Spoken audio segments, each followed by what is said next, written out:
Well, good morning, Jeff Lindner. Thank you so much for your time today. So all the rain yesterday, over 7 inches of rain towards the Humble area. And then, of course, that flash flood watch in effect for today. What do you see as our biggest threats for flooding for today? Yeah, the biggest threat is going to be, again, if we see some of those really heavy rainfall rates in a short period of time. And kind of looking at some of the stuff this morning, going into this afternoon, maybe a little bit of a focus over towards Western Harris County, Northwest Harris County, Montgomery, Waller counties. We're going to be watching that area closely. A little bit of a signal there that we could get some heavy rains in that area this afternoon. And those creeks in Northwestern Harris County remain high. They've been high since last week. Luckily, we haven't had any significant flooding from all of this rain over the last week, but the creeks and the bayous are high, and so they're not going to be able to handle significant amounts of rain. So we start getting up 2, 3, 4, 5 inches, we are going to be concerned, especially in the northwest part of Harris County for the bayous and creeks. The area that saw the heavy rain yesterday over on Greens Bayou and Garner's Bayou, kind of the northeast part of the Beltway, most of that water has drained out overnight, and so those Greens Bayou and Garner's Bayou does have capacity to handle additional rainfall today. And the other thing to say is after 7 days of rain, up to 8, 9 inches over the past 7 days, the ground is just completely saturated, and pretty much everything that falls is going to run off. And so, street flooding is still a significant concern with the rainfall rates we might see, as well as rises on our creeks and bayous. So we are going to need to monitor it at least one more day. Let's talk 288. What is the problem? What happened yesterday, and what do you think maybe we could do in the future?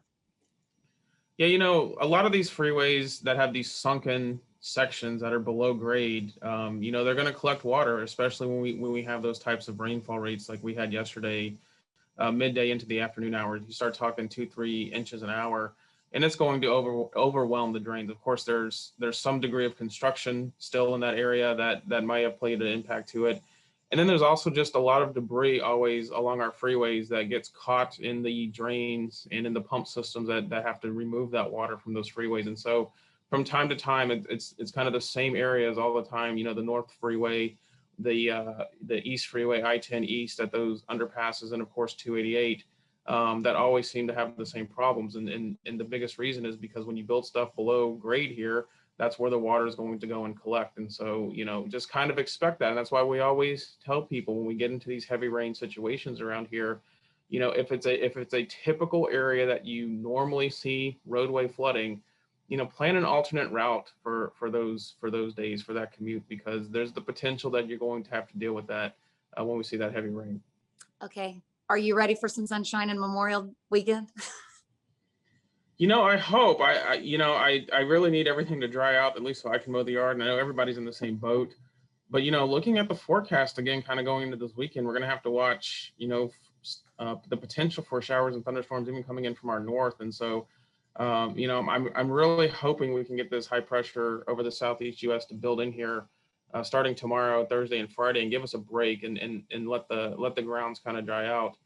Before potentially kind of another unsettled pattern late this weekend into early next week. So we'll have to keep an eye on that. It's that time of year that we've seen this down here in May. We get these slow moving systems like this, and they don't want to change. The pattern's kind of stuck in place, and that's what we've been stuck in the last 7 to 10 days.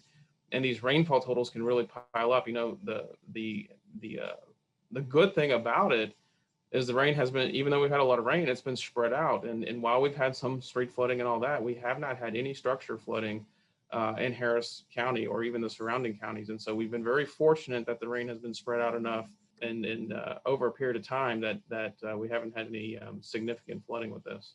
I know. We are thankful for that. Jeff Lindner, thank you so much for your time this morning.